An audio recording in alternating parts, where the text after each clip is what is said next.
Seorang remaja berusia 14 tahun di desa Romanglasa, Kabupaten Goa, Sulawesi Selatan, menderita penyakit jantung bocor sejak lahir.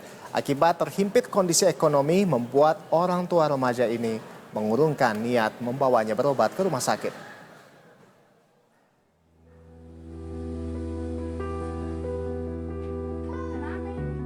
Remaja bernama Nur Hikmah ini hanya bisa terbaring lemah di rumahnya karena tak mampu banyak beraktivitas.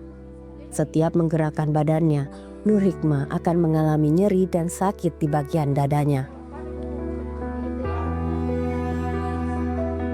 Nur Hikmah mengidap penyakit jantung bocor. Kondisi ini sudah dideteksi oleh keluarga sejak Nur Hikmah berumur 1 tahun. Kondisi ekonomi yang pas-pasan membuat orang tua remaja tersebut mengurungkan niatnya untuk membawa anaknya berobat ke rumah sakit di Jakarta. Ayah Nur Hikmah berprofesi sebagai kuli bangunan, sementara sang ibu hanya di rumah mengurus Nur Hikmah. Hasil keringat sang ayah hanya bisa digunakan untuk kebutuhan makan sehari-hari. Umur 1 tahun kemudian ke rumah sakit, Kak. Kan dulu itu kayak usus, nah bilang dokter dia usus turun, tapi mau dioperasi nggak jadi karena dikasih obat. Ya akhirnya ini kelas 5 PST, tak sebentar dia nggak bisa kaget, langsung diinfus lagi.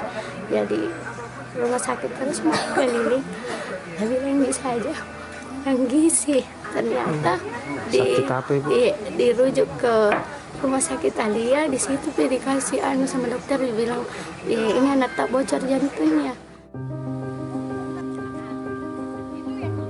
13 tahun penantian, doa Syahwi dan suaminya akhirnya terjawab.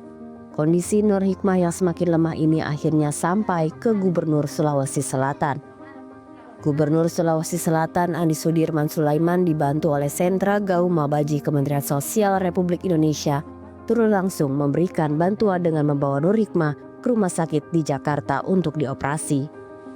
Kondisinya memang agak lagi drop dan dari dokter memang menyarankan untuk segera dibawa ke Jakarta. Di Jakarta memang hanya di Jakarta yang bisa tangannya jantung bocor? Iya, hanya di Jakarta karena pasien Nur Hikmah ini dia menderita jantung bocor yang langka karena ada komplikasi dengan jantung koroner. Untuk penanganan darurat, rencananya Nur Hikmah akan diberangkatkan ke Rumah Sakit Cipto Mangunkusumo untuk pemeriksaan lebih lanjut dan segera dioperasi. Irfan Ahmad, Berita 1, Goa, Sulawesi Selatan.